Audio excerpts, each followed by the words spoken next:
So let me go ahead and jump into the book of Ruth here. So in the introduction, the book of Ruth is titled after a Moabitess who had married a Hebrew.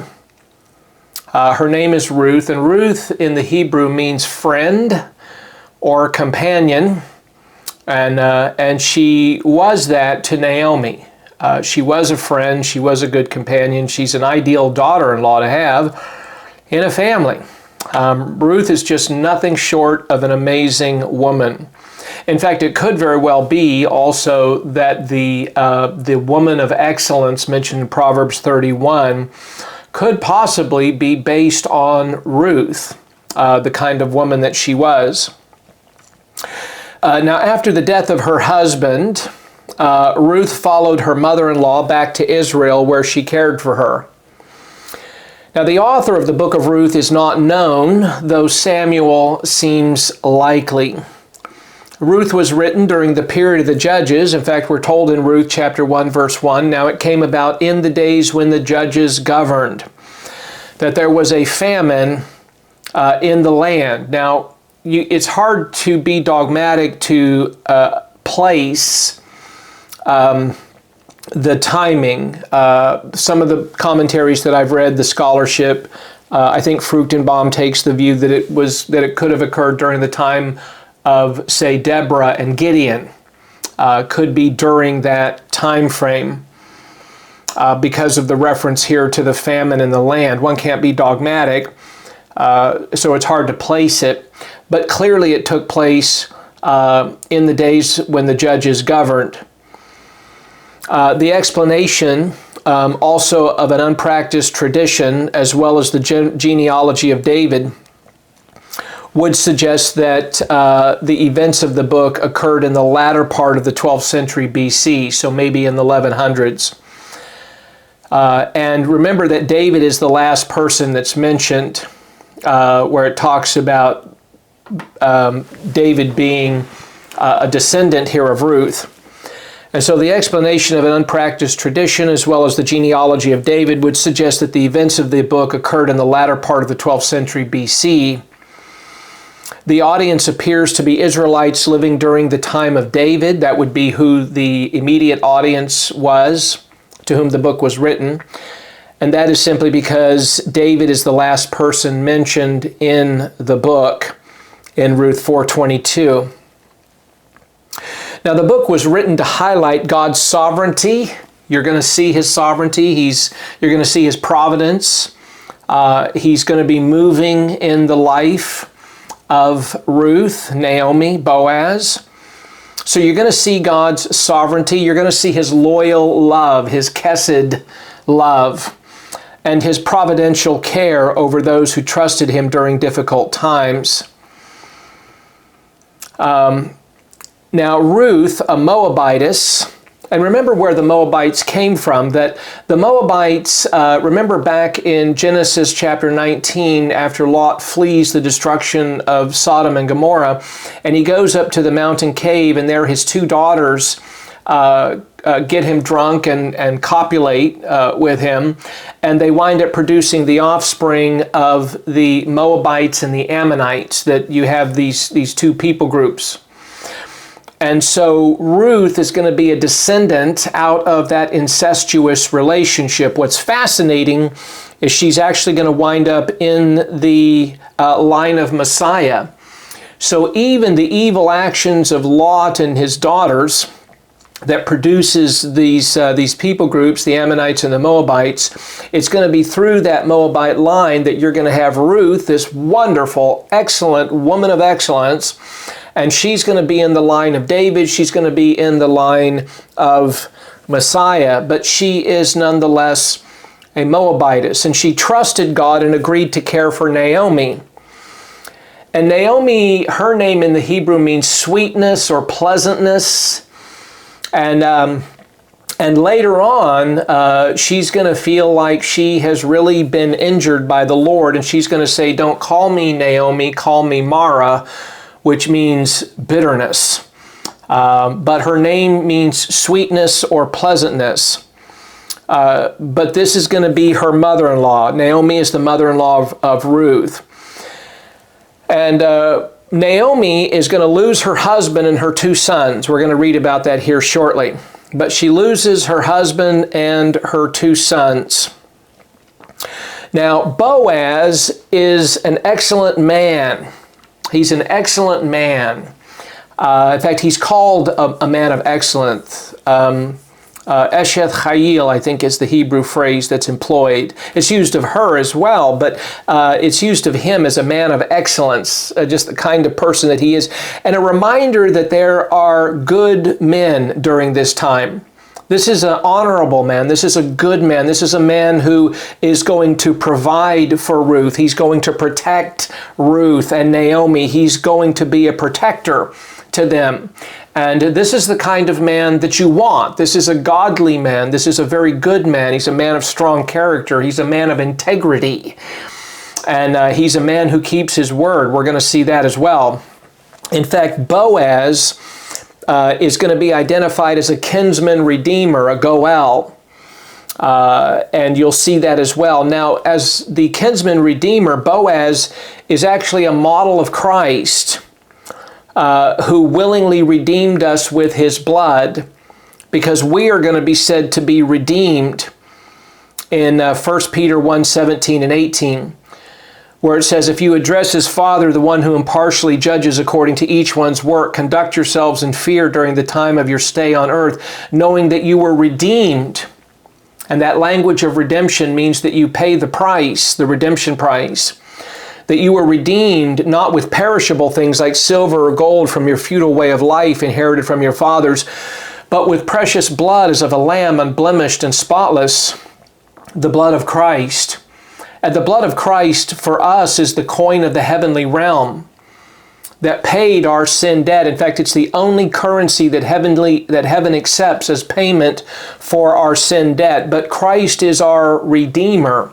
He is our Redeemer. And he redeemed us not with gold or silver, but with his precious blood. We're told the precious blood as of a lamb unblemished and spotless, the blood of Christ.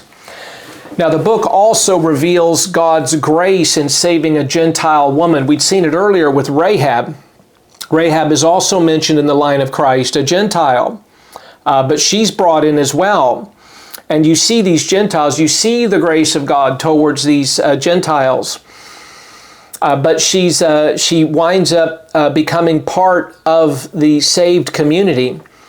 So the book also reveals God's grace in saving a Gentile woman who was included in the genealogical line of David. She's going to be mentioned again in the line of David himself, and even mentioned in the line of Messiah. Matthew, which I taught through about 20 years ago, and I remember we spent time working through the genealogy. It was so fascinating to me because we went back and we looked at these characters and we looked at the kind of people they were. And what's very interesting is the fact that you have 5 women that are mentioned in the line of Messiah. You have Tamar, who is mentioned. And remember, she goes back to Genesis 38, where she disguised herself as a prostitute. You have also Rahab that is mentioned. And of course, we read about her in the book of Joshua. And then we're going to have Ruth that is mentioned here. Another person that's going to be mentioned is Bathsheba. And it could be that Bathsheba was also a Gentile, because remember, she was married to Uriah the Hittite. And so she may very well have been a Gentile as well. And then, of course, Mary is going to be mentioned in the line as well, which was very unusual.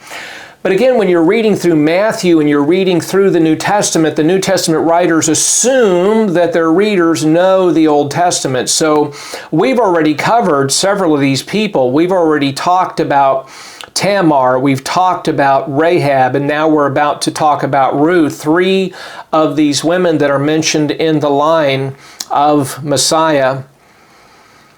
Now, Ruth 1 through 4 provides a striking contrast to the moral chaos of the book of Judges. And we've seen some of the moral chaos and the decline and the evil activities. And the Levite with his concubine, a man who failed to be a man, who should have protected his wife, his concubine, who should have put himself out there, but instead he does a very cowardly thing. And you read about that, and in one sense my heart is sickened by it, just absolutely sickened by what he did, and angry as well at the injustice and just the evil of it all. And yet when you look at the book of Ruth, it is such a striking contrast to the moral chaos of the book of Judges. But the fact that it took place in the days when the judges governed shows again that there were good people during this time. And so the story of Ruth is a quiet but profound narrative of faithfulness, redemption, and divine providence operating in the background of a tumultuous era. When Judges ends with tribal fragmentation, sexual violence, and civil war, Ruth opens with a famine, a personal loss and displacement. But by the time we get to the end of the book, it ends with loyal love, chesed love, commitment, love. It ends with loyal love, covenantal redemption, and the hope of a coming king. Theologically, the book of Ruth emphasizes God's providence in ordinary events, the power of loyal love, and that word chesed, which years ago was fully unpacked as being a loyal love, a commitment love, a faithful love, a love that endures, a love that does not fail. And so it becomes a picture of the power of loyal love and the unfolding of God's redemptive purposes through unexpected people, including a Moabite widow. It also bridges the gap between the chaos of the judges and the rise of the Davidic monarchy, setting the stage for Israel's messianic hope. Concerning the historical and moral background of the book of Ruth, Robert Chisholm, and here I've got a quote from his commentary on Judges. You can see that in the footnote. But here he says, quote, "This was a dark period in Israel's history when most people followed their own moral and ethical code rather than the Lord's standards.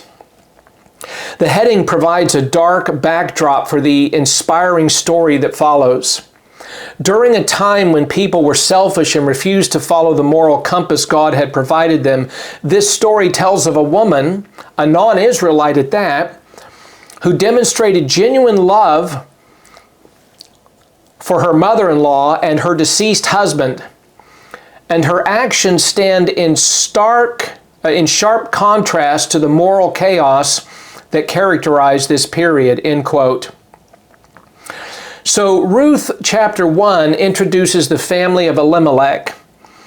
So it starts off in Ruth 1:1. It says, "Now it came about in the days when the judges governed that there was a famine in the land, and a certain man of Bethlehem in Judah went to sojourn in the land of Moab with his wife and his 2 sons." Now the land of Moab, and I'm going to pull up this map here, and you can see this here in this map, where you have the tribes here to the north. You have Manasseh, Gad, and Reuben, who were east of the Jordan River. Remember, they had settled here. And then you had the other tribes that were west of the Jordan River, all the way to the Mediterranean Sea. And you had some of the tribes like Asher, Naphtali, Zebulun, Issachar, Manasseh, Ephraim, Dan, Benjamin, and then you have the tribe of Judah with Simeon wrapped in the middle of that. But to the east here, outside of Gad and Reuben, you have the region here of Ammon, and then to the south you have this area here that is Moab. So when it talks about how there was a famine in the land and that he went to sojourn in the land of Moab, it was this region over here on this map. So that kind of gives you an idea of where they were during this time. Now the name of the man was Elimelech. And Elimelech, interestingly enough, his name means my God is king. My God is king. Eli, E-L, means mighty, powerful one, strong one. It's one of the names that's used of God, El. And you see it sometimes like at the end of a name, like Ezekiel or Daniel. Daniel means God is my judge. Sometimes you see Yah at the end of a name like Jeremiah or Isaiah, and that's a reference to Yahweh. But here he says, and then the term Melech, which means king. So the name of the man was Elimelech, which means God is my king. And the name of his wife was Naomi, which means sweetness or pleasantness. And the names of his two sons were Mahlon and Chilion. Now, interestingly enough, Mahlon means sickly. Means sickly. And it makes you wonder if they were malnourished, if they were impacted. Chilion means frail, frailty. So he's got these two sons, and you can imagine introducing your two sons. This is my son sickly, and this is my son frail, or frailty. So that's how they were introduced. Now, maybe they were under divine discipline, I don't know, for being outside of the land and being down in Moab, because that would have put them geographically outside of God's will, outside of God's geographical will, because it was his will that they be in the land. And yet they leave the land. This is like back in Genesis 12 when God takes Abram, puts him in the land, and then when the famine occurs, he goes down into Egypt. And so that's moving geographically outside of the will of God. But he has here his wife named Naomi and his two sons, Mahlon and Chilion, and they are Ephrathites of Bethlehem and Judah. Now they entered the land of Moab and remained there. But then we're told some very dark news. We're told that Elimelech, Naomi's husband, died, and she was left with her two sons. Well, that's a blow. That's a real hammer blow. But her two sons, Mahlon and Chilion, that is sickly and frailty, they took for themselves Moabite women as wives. And the name of the one was Orpah, and the name of the other was Ruth, and they lived there about 10 years. So they're down in Moab for quite a time. Then verse 5 says, Then both Mahlon and Chilion also died, and the woman was bereft of her two children and her husband. Now Naomi here is now a bereaved widow, living in a foreign land, and she hears that the Lord has visited his people with food and decides to return to Bethlehem. Verses 6 and 7 tell us, Then she arose with her daughters-in-law that she might return from the land of Moab, for she had heard in the land of Moab that the Lord had visited his people in giving them food. So she departed from the place where she was, and her two daughters-in-law with her, and they went on the way to return to the land of Judah. So they decide she's going to go back.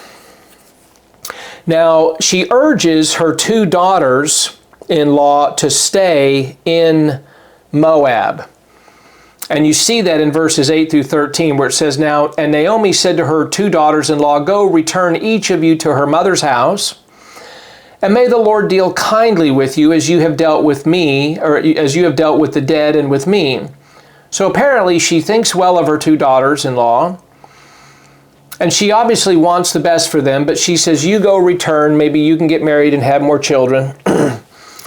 Verse 9, May the Lord grant that you may find rest, each in the house of her husband. Then she kissed them, and they lifted up their voices and wept, and they said to her, No, but we will surely return with you and your people. So originally, both of them say, No, we're not going to do that. We're going to stick with you. But Naomi said, Return, my daughters. Why should you go with me? Have I yet sons in my womb that they may be your husbands? And so she says it a second time, Return, my daughters, go, for I am too old to have a husband.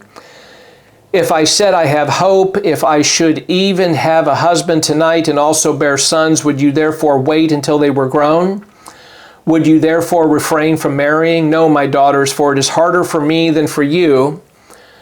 Notice her perception of things where she says, For the hand of the Lord has gone forth against me. And here we learn that Ruth refuses. So verse 14, And they lifted up their voices and wept again, and Orpah kissed her mother-in-law, but Ruth clung to her. So Orpah's going to go back home, but Ruth is going to stay with her. And here we have her expression here where it says, then she said, behold, your sister-in-law has gone back, what Ruth said, what Naomi says. Your sister-in-law has gone back to her people and her gods. Return after your sister-in-law. But Ruth said, do not urge me to leave you or turn back from following you. And then she says, for where you go, I will go. And where you lodge, I will lodge. And your people shall be my people, and your God shall be my God. And that is her declaration of faith there in God. And she says, where you die, I will die, and there I will be buried. Thus may the Lord do to me, and worse, if anything, but death parts you and me. This is a woman who is committed to her. And wow, what a faithful daughter-in-law. Just absolutely amazing. Verse 18, and when she saw that she was determined to go with her, she said no more to her. So she's expressing that loyalty. Now, Ruth's declaration is not only an act of familial devotion, but a confession of faith in the God of Israel. I have a quote here from Fruchtenbaum, and this is from his commentary on the book of Judges and Ruth. And he says, quote, Ruth invoked the name of God in her oath and not the name of Chemosh. This shows in whom she truly believed, end quote. And I absolutely agree with him on that this is her statement of faith. This shows her faith in the Lord. So Naomi, however, returns bitter. We see that. Verse 19, so they both went until they came to Bethlehem, and when they had come to Bethlehem, all the city was stirred because of them. And the woman said, is this Naomi? Is this sweetness? Is this pleasant? Because again, that's what her name means. And she said to them, do not call me Naomi, call me Mara, which means bitter. For the Lord has dealt very bitterly with me.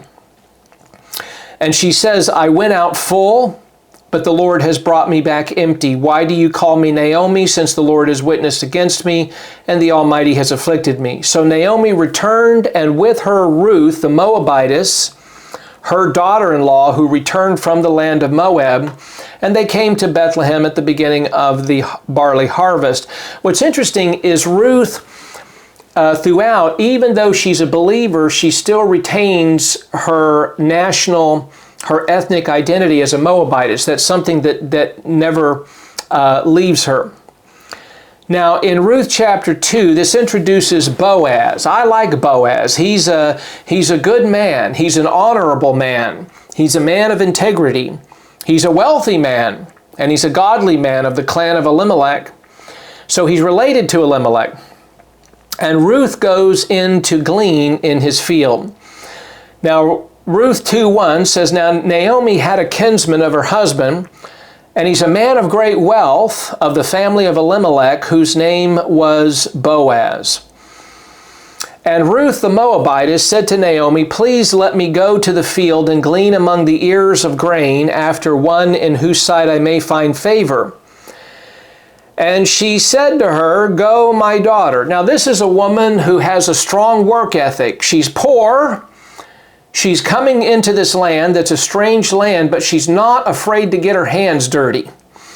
And she's going out to work. She's poor. She's going out to glean among the fields in order to provide for her and her mother-in-law, Naomi.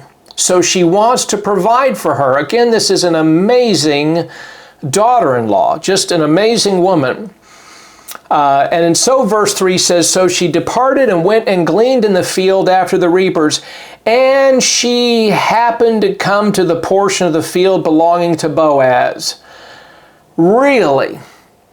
That just screams providence to me. That just screams the providence of God. And the providence of God refers to His working in the circumstances and the details of life in such a way that He is orchestrating the events of life to move His people geographically to the places that He wants them to be, to meet the people He wants them to meet. This is not luck. This is not coincidence.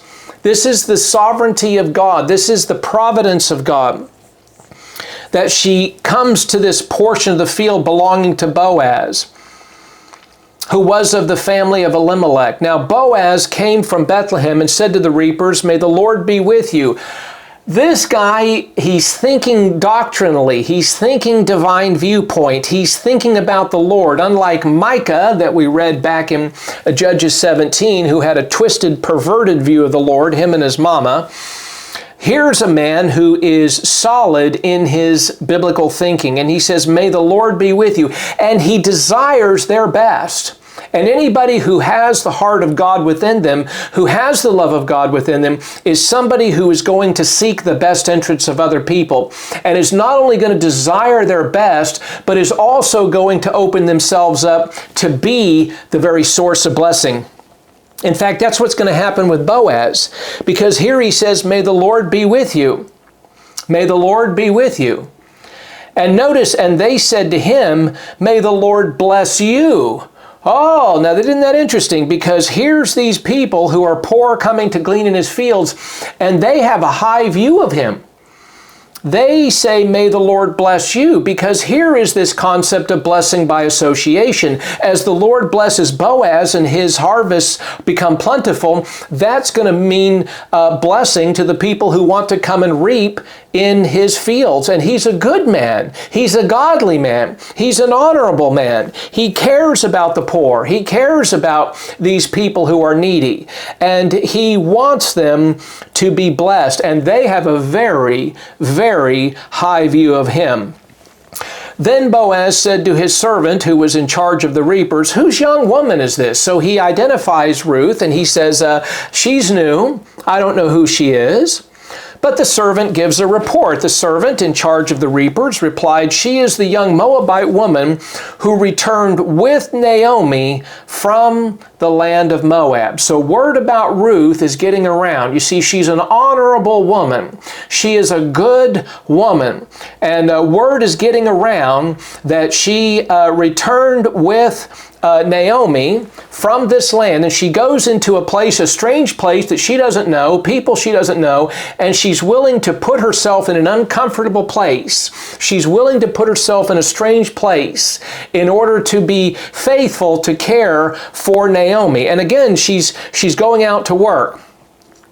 Verse 7, and she said, and this is what she said to this servant who was in charge of the reapers, "Please let me glean and gather after the reapers among the sheaves." Well, now isn't this interesting as well? Because not only is she a hard worker, not only is she committed to Naomi, but she's got good manners.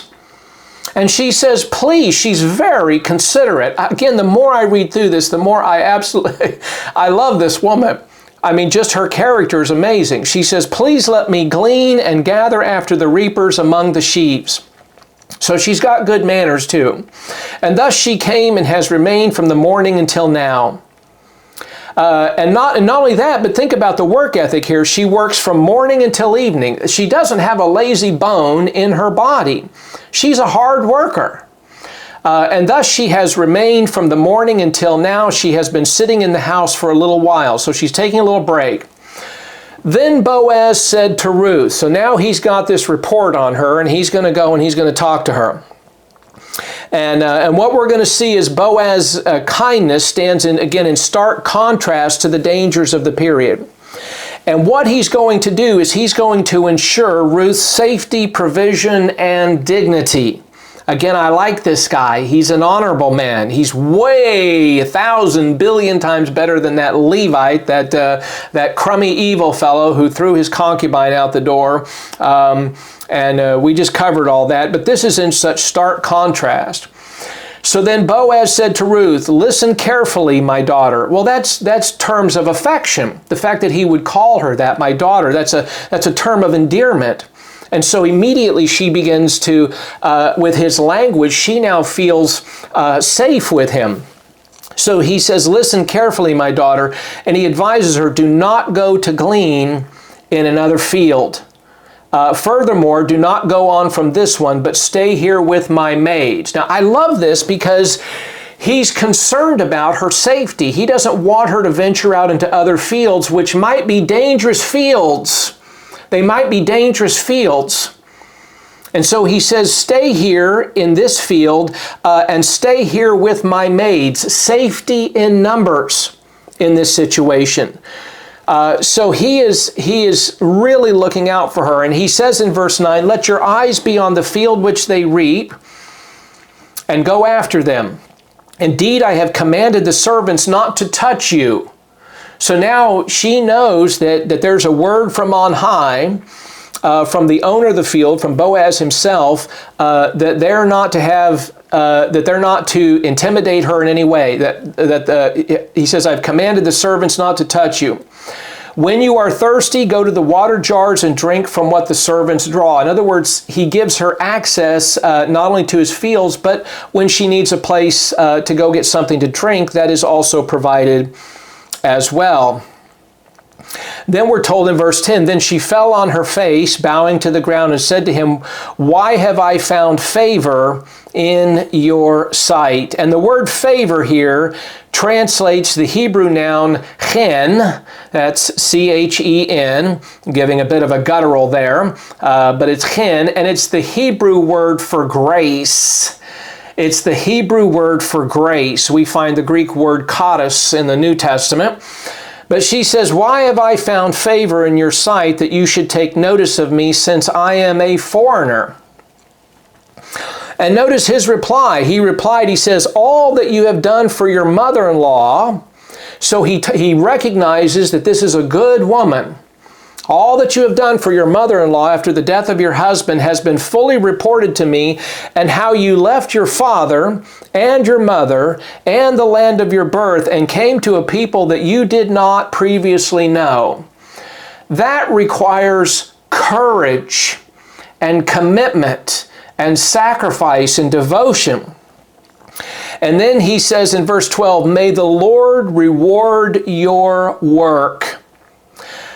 Here's what's interesting. The Lord is going to reward Ruth. And what Boaz doesn't know is that God is going to work through him to be that reward. Boaz here says, may the Lord reward your work. But God is going to work through Boaz as a conduit of his grace, as a conduit of his love to provide for Ruth. So he's actually going to become the instrument of the Lord to this regard. But he says, may the Lord reward your work, and your wages be full from the Lord, the God of Israel, under whose wings you have come to seek refuge. Then she said, verse 13, I have found favor in your sight, my Lord, for you have comforted me, and indeed you have spoken kindly to your maidservant, though I am not like one of your maidservants.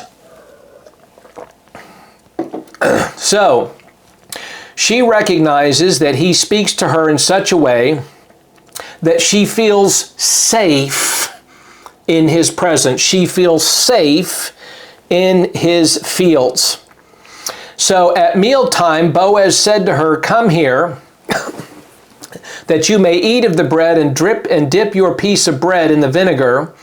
So she sat beside the reapers, and he served her roasted grain, and she ate and was satisfied and had some left. This guy is really pouring grace upon Ruth.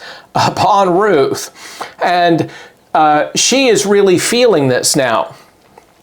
Verse 15, when she rose to glean, Boaz commanded his servants, saying, let her glean even among the sheaves, and do not insult her. So not only could she glean among the portions, the corners of the fields, which were supposed to be left by the harvesters for the poor, for the widows, for the orphans, for the stranger, but now he says, even let her glean among the sheaves, even among that which has already been harvested, and do not insult her.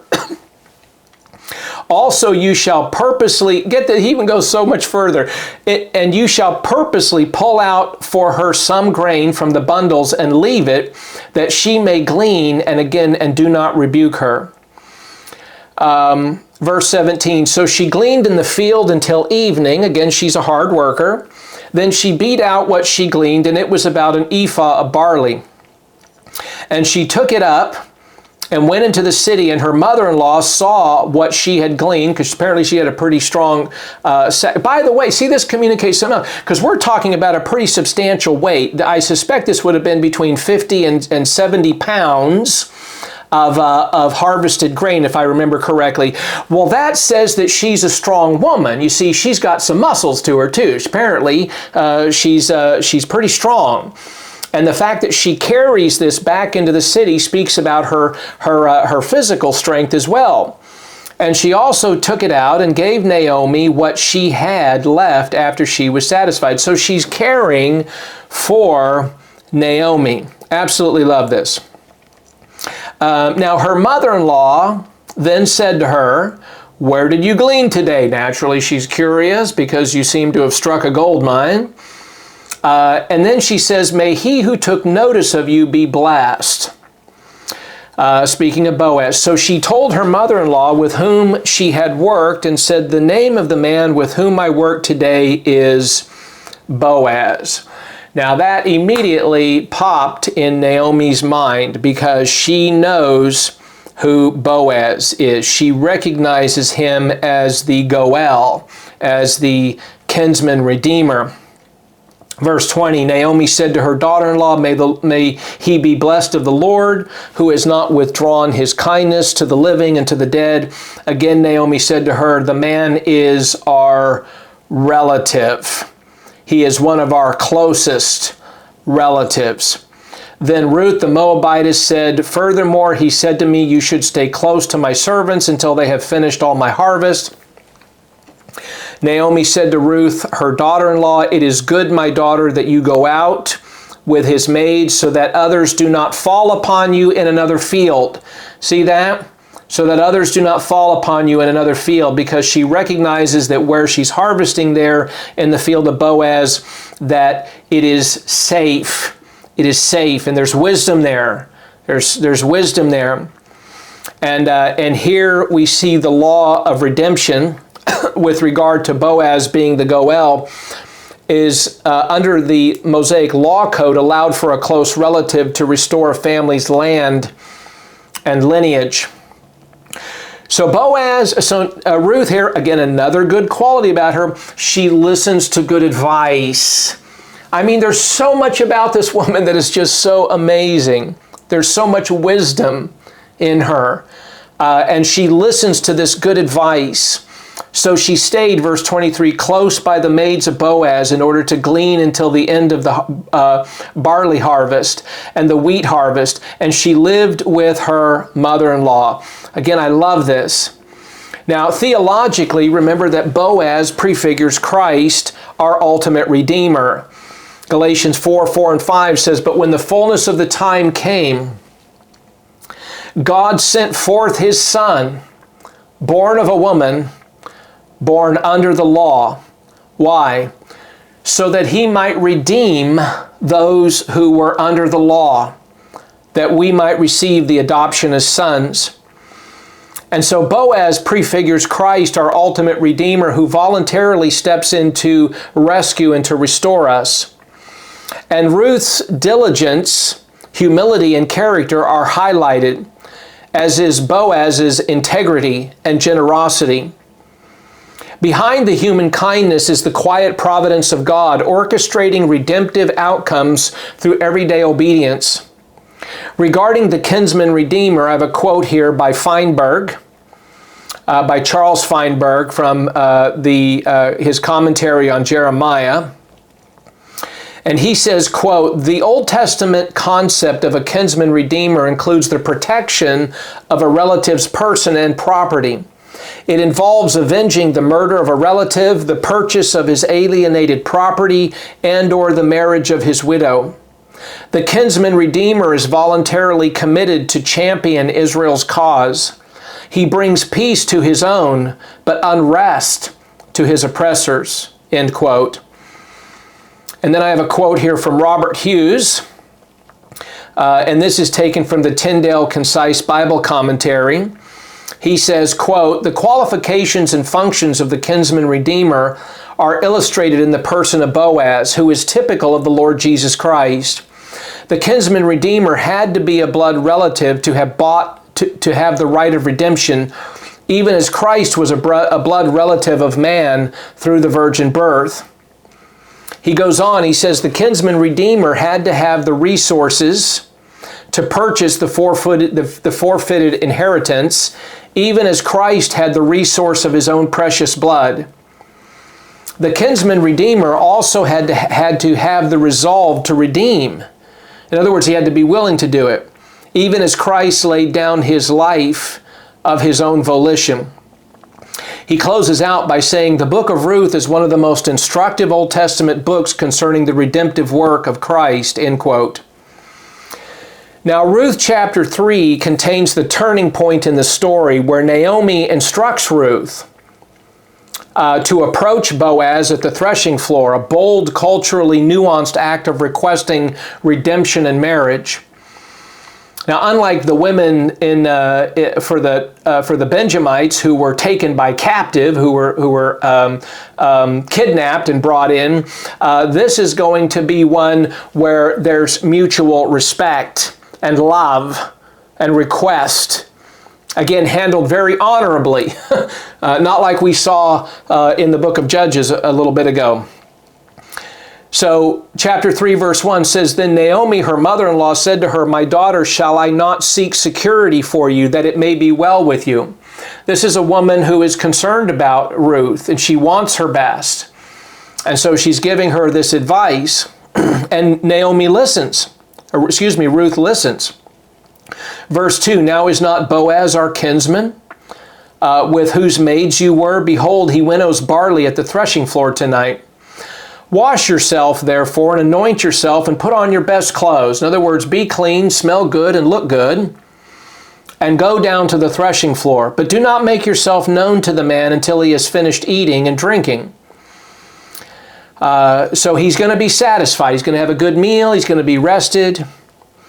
"And it shall be when he lies down that you shall notice the place where he lies, and you shall go and uncover his feet and lie down. Then he will tell you what you shall do." Notice, "And she said to her, 'All that you say, I will do.'" Now Ruth uncovers Boaz's feet, and we say, well, what in the world is that? When it says that she uncovers his feet as he sleeps. And then she's going to ask him, we're going to see here in verse 9, where she's going to ask him to spread your covering over your maid.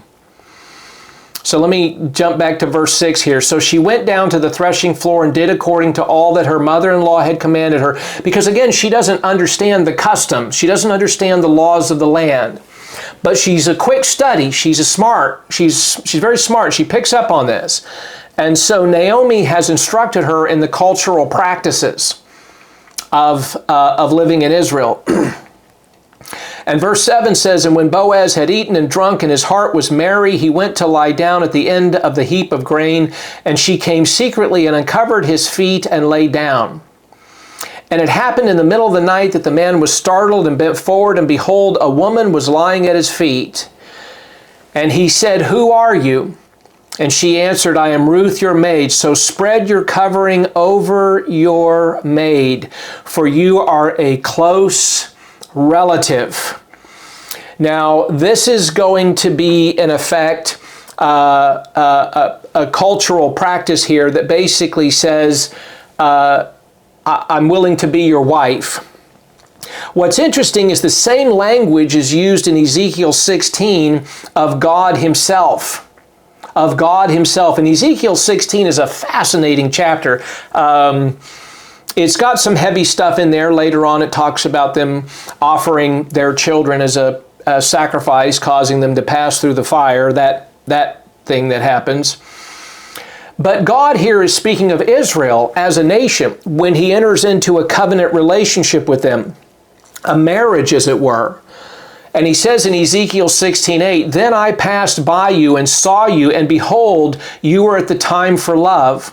Notice, "So I spread my skirt over you, And this is a picture of entering into a covenant relationship. I spread my skirt over you and covered your nakedness, and I also swore to you and entered into a covenant with you so that you became mine. And this language is again, language that was part of that culture. But she says to Boaz, so spread your covering over your maid, for you are a close relative. That is a goel, a kinsman redeemer. And so he understood the law. He's a man of God. He understands the law of God. And he understands his right as a kinsman redeemer to reclaim the land of Elimelech, his relative. And then he said to her, may you be blessed of the Lord, my daughter.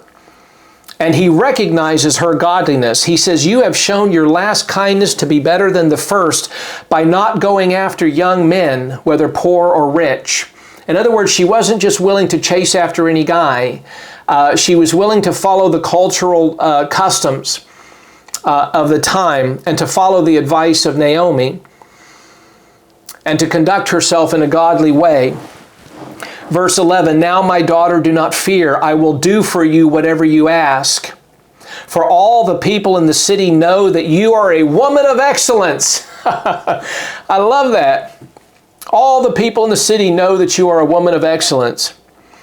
But he agrees. He said, I will do for you whatever you ask. He says, now it is true that I'm a close relative. However, he also realizes that he cannot break the law of God. He realizes it. He's a man who is bound to the Word of God. He is a man who is willing to set the will of God and the Word of God above his own interests. And he says, now it is true that I'm a close relative. However, there is a relative closer than I, which means that according to the law, that other relative has the first right. Has the first right. But he tells her in verse 13, remain this night, and when morning comes, if he will redeem you, then good. Let him redeem you. But if he does not wish to redeem you, then I will redeem you. As the Lord lives, lie down until morning. So he educates her in what the Word of God reveals concerning the law of redemption. So again, Boaz is deeply moved, praising her kindness and assuring her that he will redeem her if possible. And though another relative has the prior claim according to the law, he's a man who's concerned about the law of God, the Word of God, the will of God. Now, verses 14 and 15 says, so she lay at his feet until morning and rose before one could recognize another. And he said to her, let it not be known that the woman came to the threshing floor. In other words, he tells those around him, he says, zip it. Keep your mouth shut. This is an important matter, and discretion is necessary, and there's times to be quiet. Then he says in verse 15, again, he said, give me the cloak that is on you and hold it. So she held it, and he measured 6 measures of barley and laid it on her, and then she went to the city. So his honorable conduct under pressure highlights his righteousness. He protects Ruth's reputation and sends her away before daylight with additional grain. Verse 16, when she came to her mother-in-law, she said, how did it go, my daughter? And she told her all that the man had done for her. And she said, these 6 measures of barley he gave to me, for he said, do not go to your mother-in-law empty-handed. So he's not only thinking about Ruth, but again, he's thinking about Naomi. He's thinking about the poor. Verse 18, and then she said, wait, my daughter, until you know how the matter turns out. Notice, for the man will not rest until he has settled it today. The man will not rest. And Naomi knows that Boaz is a man of integrity. He is a man who keeps his word. And so this chapter showcases both Ruth's faithfulness and Naomi's renewed hope as they trust that Boaz will act. The scene is rich in symbolic overtones, anticipating not only the redemption of one family, but the eventual arrival of Israel's Redeemer through their lineage. Boaz and Ruth both modeled godly virtues, which are those settled inner qualities. Those settled inner qualities, which conform to the character of God and are manifest in the thoughts, words, and actions of a regenerate person. And I remember doing this study some years ago that some of the virtues that Boaz and Ruth displayed include a commitment to God, His will, and His people. It also communicates a strong work ethic for both of them. A compassion for the less fortunate, Ruth caring for her mother-in-law, Naomi, who's lost her husband and lost her sons and everything. And then Boaz caring for Ruth and Naomi. So you have compassion for the less fortunate, a desire to protect and help the weak, and a desire to seek the best interests of others. Now Ruth 4 brings the story to its joyful conclusion.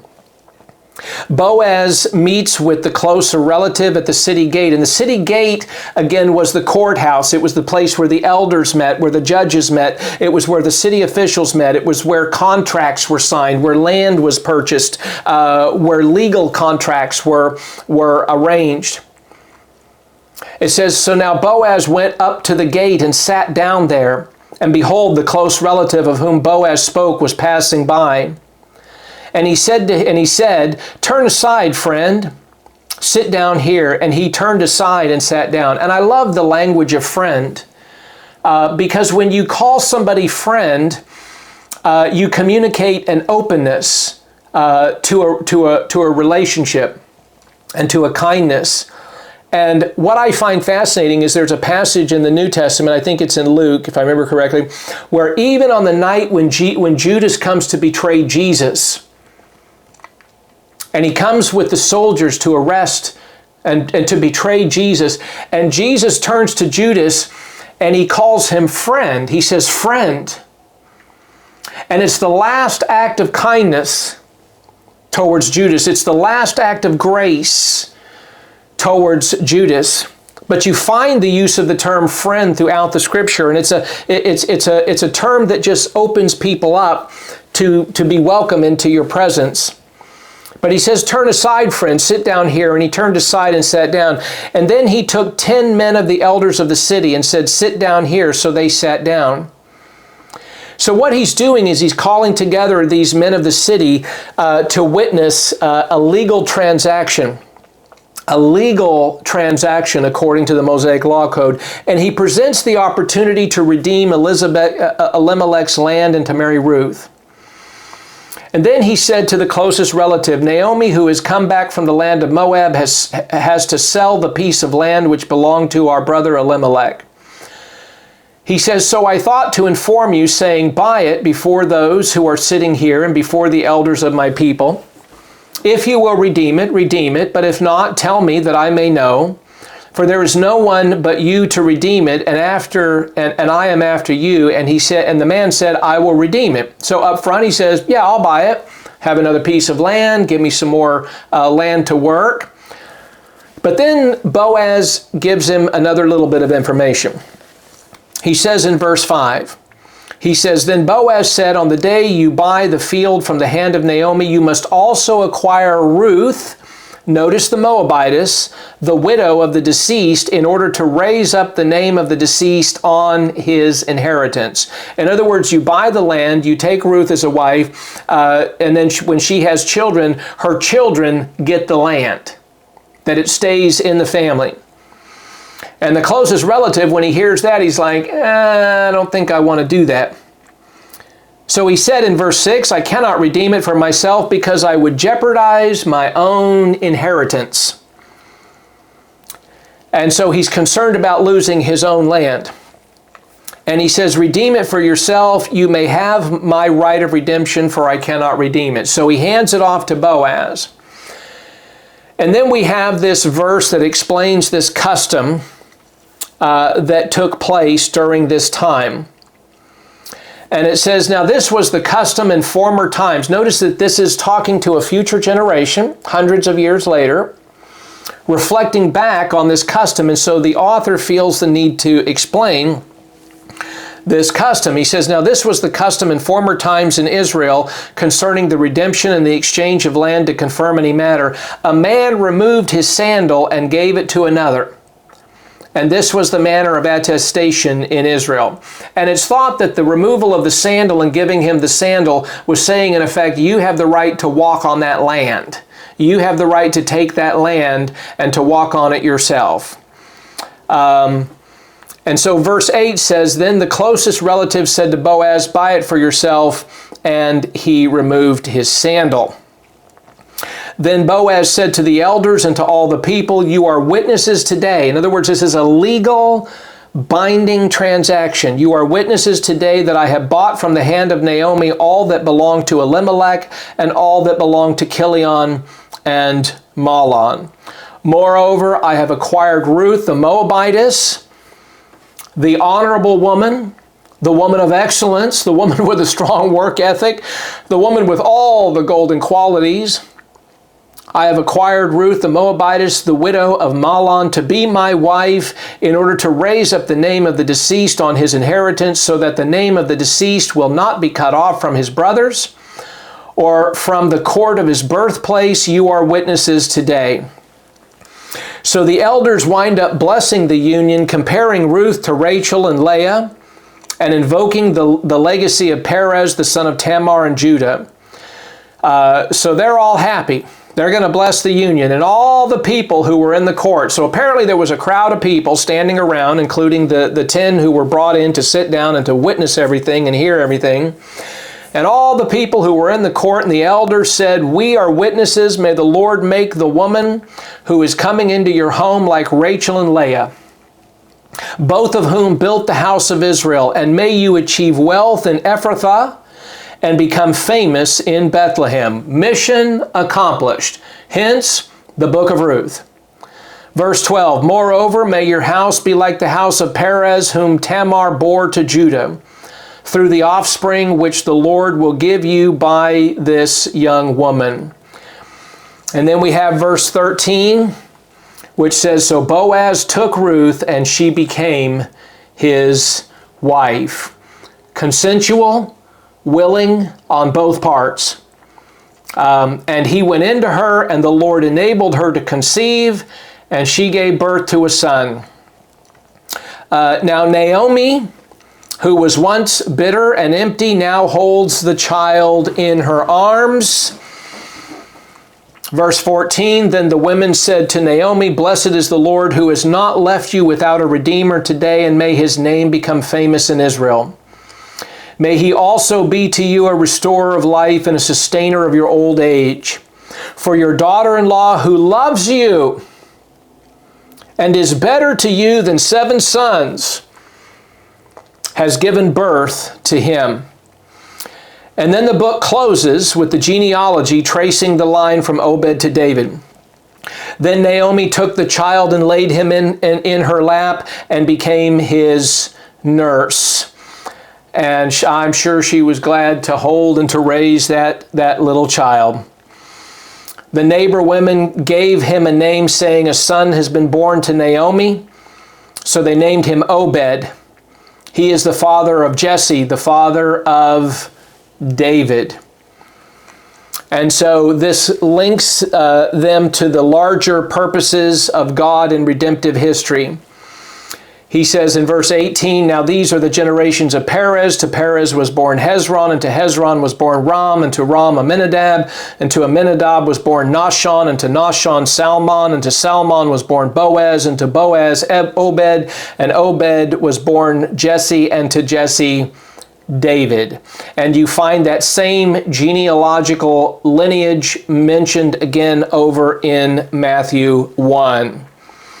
So the story that began with death, exile, and loss ends with life, restoration, and the foreshadowing of Israel's greatest king, and ultimately the Messiah himself. Theologically, Ruth 1-4 is a master class in providence, faithfulness, and typology. God is never quoted directly, yet his sovereign hand is evident in every turn of the narrative. Ruth, the outsider, becomes the great-grandmother of David, underscoring that God's grace extends beyond national and ethnic borders. Boaz, the kinsman redeemer, pictures Christ, who, though under no obligation, chooses to redeem us at great cost. Naomi's transformation from bitterness to joy reminds us that God's hidden purposes are often working through ordinary faith and loyalty.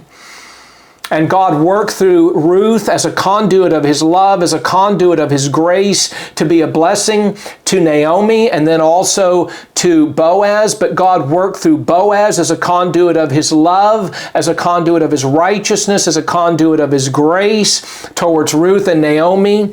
Again, a beautiful, beautiful picture.